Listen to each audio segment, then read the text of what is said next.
Every single morning and before he went to sleep, he counted all 100 of his very precious sheep. And I know you've heard about counting sheep to go to sleep. Evidently, counting his sheep did not make him go to sleep.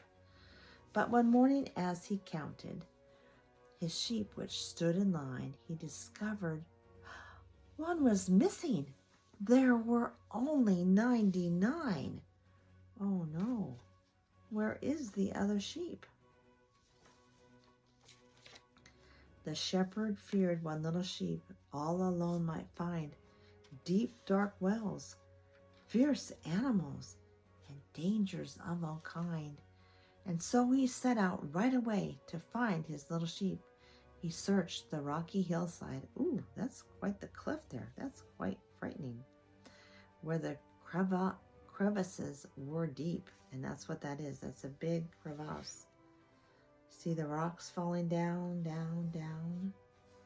And there's the little airmail bird, kind of keeping an eye on the story maybe.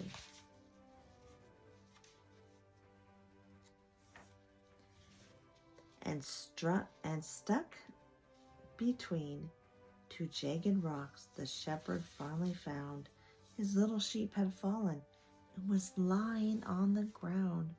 Oh no. It took a great amount of time and much more energy, but the shepherd kept on working till the sheep was finally free.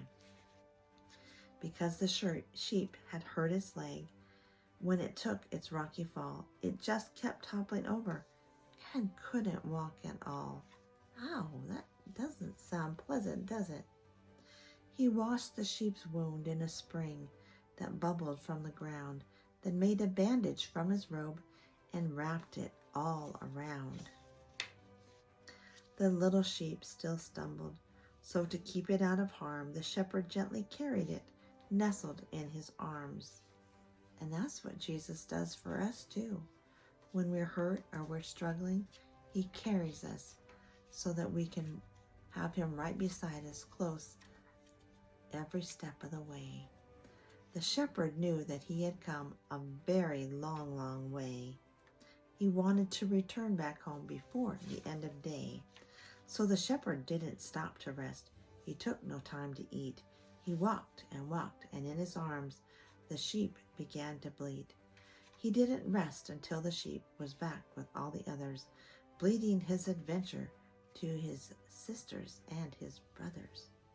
See, he's telling them all about how he got lost